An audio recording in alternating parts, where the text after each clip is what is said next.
Hola querido amigo, mi nombre es Alejo Sarubi y te doy la bienvenida a este espacio de reflexión y análisis que denominamos Cápsulas de Sabiduría. La idea es que reflexionando sobre diversos temas podamos encontrar nuestra propia verdad. Hola queridos amigos, bienvenidos a un nuevo encuentro de Cápsulas de Sabiduría. En el día de hoy reflexionaremos sobre la conciencia. Buscaremos ver de qué se trata y cuáles son las concepciones que se tienen actualmente sobre la misma. El término conciencia puede tener varios significados, desde el conocimiento que un ser tiene de sí mismo y de su entorno, el cual lleva implícito la definición de ser, a aquel que relaciona la conciencia con la experiencia sensoria y emocional. Incluso, también puede referirse a la moral, es decir, al conocimiento de lo que está bien y lo que está mal. En esta charla nos enfocaremos en analizar el primer significado que mencionamos, es decir, a la capacidad que tiene un ser para percibir la realidad y reconocerse en ella. Dicho significado es el más trascendente de los tres, ya que si bien podemos percibir diversas sensaciones, como la imagen, el sonido y el sabor, o bien experimentar diversas emociones, como la alegría, el dolor y el placer, siempre detrás de esas sensaciones y emociones hay alguien que las experimenta. Es el sujeto, en definitiva, quien experimenta el mundo. Cada uno de nosotros es consciente. La conciencia es un hecho. Y eso es lo que trataremos de explorar en esta charla.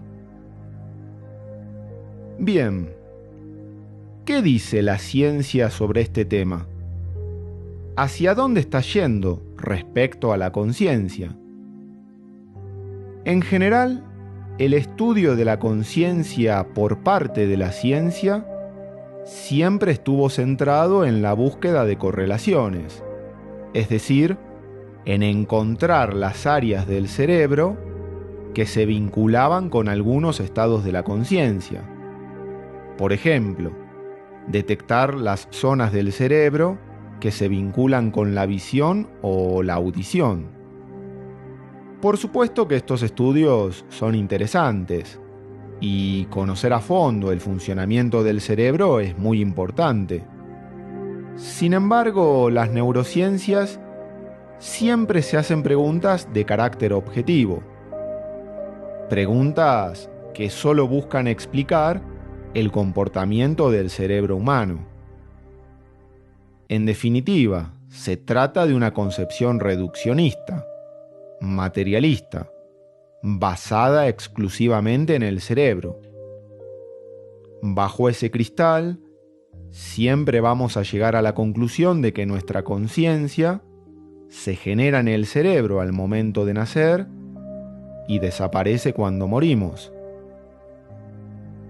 Sin embargo, además de esta visión reduccionista, la ciencia también comenzó a ir por otros caminos. Como afirma el filósofo David Chalmers, actualmente hay dos concepciones interesantes. Una de ellas es la que postula que la conciencia es un concepto fundamental. Para los físicos, que un concepto sea fundamental significa que el mismo no se puede explicar en términos de algo más básico. Serían algo así como los pilares o ladrillos a partir de los cuales se sostiene el universo y todo lo que existe. Por ejemplo, el espacio, el tiempo y la masa. Y la conciencia, entonces, sería uno más de esos ladrillos fundamentales del que está hecho el universo. Por supuesto, habría que descubrir entonces las leyes que gobiernan a la conciencia. Así como actualmente tenemos las leyes de gravedad y de mecánica cuántica, habría que ver cómo la conciencia se vincula con todas ellas. La otra concepción interesante que está planteando la ciencia, y que es la que a mí más me resuena en este momento, es la idea que la conciencia es universal. Es decir, que absolutamente todo lo que existe tiene un grado de conciencia. No solamente nosotros tenemos conciencia, no solamente los seres vivos tienen conciencia, sino también las partículas elementales. Seres humanos, animales, vegetales y hasta electrones y fotones tienen conciencia. De esta forma, si aceptamos que las partículas elementales tienen algún grado de conciencia, todo lo que existe, animado e inanimado, también lo tendrá. La idea no es creer entonces que una silla puede pensar o ser inteligente, sino que las partículas que la componen puedan tener algún elemento subjetivo, algún precursor primitivo de la conciencia. En este sentido, se podría vincular de algún modo a la conciencia con la información. De esta forma, siempre que haya algún procesamiento de información, habrá conciencia. Si ese procesamiento es complejo, como en el caso de un ser humano, entonces la conciencia es compleja. Si ese procesamiento de información es simple, entonces la conciencia es simple. El psiquiatra italiano Giulio Tononi desarrolló esta teoría en profundidad, la cual se conoce como teoría de la información integrada.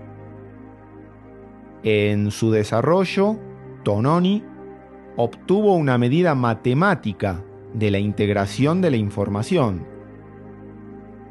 Dicha medida, a la que llamó phi, mide el grado de información integrada en un sistema. Y la idea es que phi esté vinculada de algún modo a la conciencia.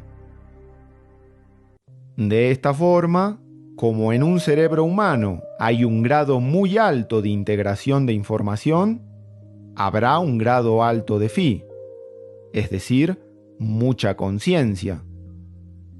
En un gato, como hay un grado medio de integración de información, aunque aún significativo, el grado de conciencia es bastante importante. Pero cuando se llega a microbios o partículas, el grado de phi decae. El nivel de integración de información es menor, pero no es cero.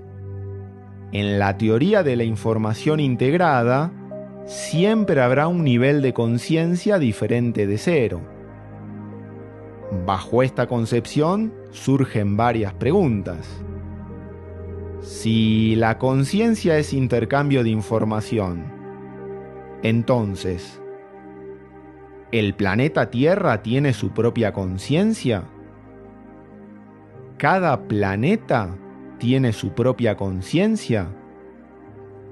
¿El universo mismo tiene su propia conciencia? ¿Qué consecuencias éticas habría con la inteligencia artificial? Y por último, ¿es la conciencia lo que da sentido o valor a la vida? Interesantes preguntas, ¿no?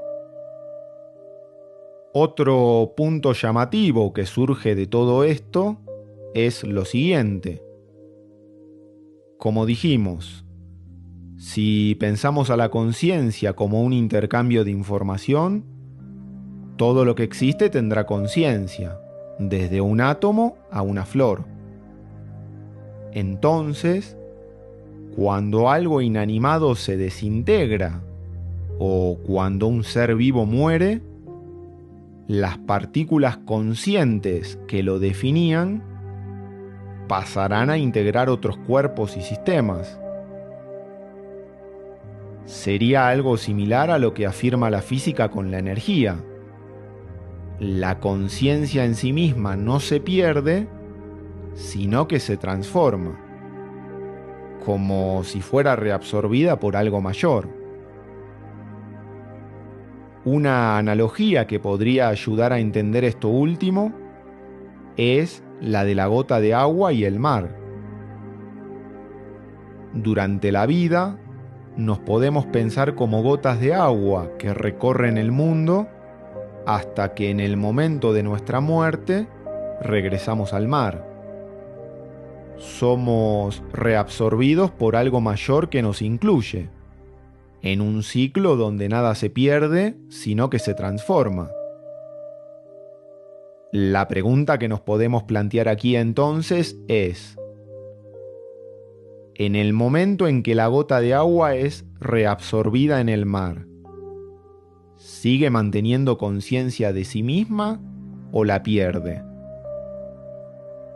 Qué pregunta, ¿no?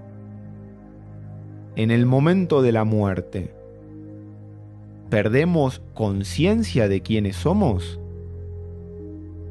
Dos libros para reflexionar sobre esto son Pachita, de Jacobo Greenberg, y El universo informado, de Erving Laszlo. En el primero de ellos, Pachita, el autor nos cuenta que siempre se hacía la pregunta de si al desencarnar seguiríamos manteniendo la conciencia de sí mismo. Y con la historia de Pachita logra responderse esa pregunta. Para aquellos que son curiosos, les cuento que sí. La respuesta a la que llega Jacobo Greenberg es que sí seguimos manteniendo nuestra conciencia. Por su parte, en el libro El universo informado, se plantea el hecho de que todo el universo está integrado mediante un campo global, es decir, se plantea la idea de un campo de información como sustancia de todo lo existente. En dicho campo estaría el origen tanto de las manifestaciones físicas como de las psíquicas. Sin dudas, dos buenas referencias para seguir reflexionando sobre el tema. Bueno, mis amigos, hasta aquí llegamos con la reflexión de hoy. Gracias por escuchar y hasta la próxima. Si te gustó este audio, te invito a que te suscribas y nos sigas a través de nuestros distintos canales.